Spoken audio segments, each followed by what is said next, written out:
Calma, Glória. Tudo bem? Tudo certinho? Vamos lá então, hein? São 1, 2, 3 e... Opa! Isso. Prontinho. Viu? Já chegamos. Chega junto, Roberto. Obrigada, senhor. Nada. Sabia, Saverinho, você me lembra demais do meu pai. Meu filho. É verdade. Sabe, Roberta, meu pai era um excelente fazendeiro e gostava demais das coisas da fazenda. Mas a sua maior preocupação sempre foram as coisas do céu. Roberta, filha, você não sabe. De repente, uma dúvida, filho. Você é religiosa? Então, dona Sara, não muito mais, mas eu admiro muito a fé de vocês, principalmente da senhora, que mesmo tão doente, eu nunca vi triste ou reclamando por coisa alguma. Mas, seu Augusto, me fala um pouco mais. Você foi criado numa fazenda, é isso? Sim, é verdade. Eu me lembro como se fosse ontem. Meu pai andava pelas plantações, semeando, e quando ele acabava, ele sempre chamava toda a família para que orássemos junto. Afinal, ele sabia que o sucesso da nossa colheita dependia única e exclusivamente de Deus. Que interessante, mas também deve ser muito difícil trabalhar de sol a sol, sem ter a certeza que o seu trabalho vai ter um resultado. É verdade. A nossa vida na fazenda era bem assim. Mas sabe, nossa vida espiritual continua de maneira semelhante. Nós sempre vivemos e trabalhamos confiantes de que Deus está sempre ao nosso lado. Meu pai tinha um ditado que era assim: faça sempre a sua parte, pois Deus sempre faz a dele.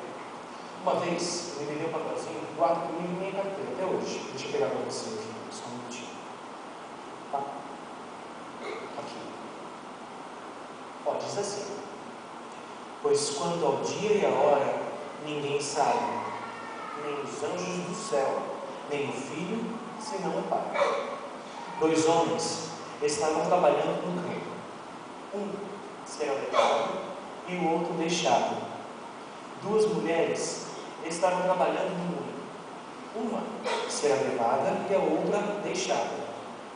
Portanto, vigiem, pois vocês não sabem o dia do retorno do meu Senhor.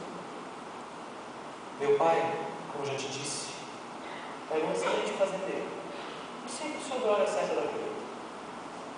Mas a sua maior preocupação sempre foi de que na vida, ao contrário da fazenda, nós não vamos saber a hora certa em que vamos partir.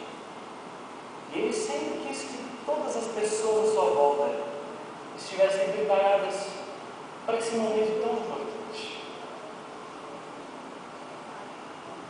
Assim como a minha linda sorinha, ela está sempre preocupada com as coisas do céu e com o destino das pessoas à sua volta. Não é verdade? Meu querido, você tem sido uma bênção na minha vida. Isso mesmo. Olha, eu tenho que fazer uma ligação muito importante. Mas eu já volto, tá bom? Tá, filho. Fique à vontade. Deus abençoe.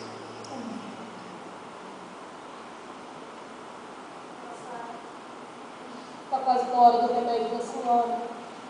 Eu vou buscar, mas qualquer coisa a senhora me chama. Vou ficar bem. Aproveita e descansa um pouco agora.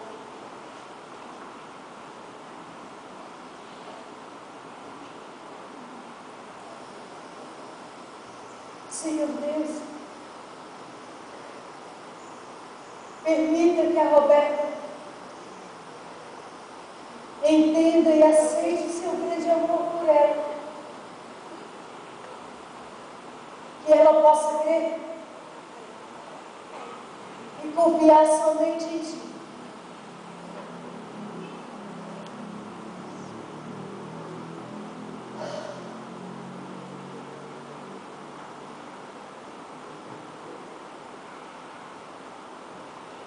Roberta, dormiu? Olha, é nesse livro aqui que estão aqueles versículos que eu te falei.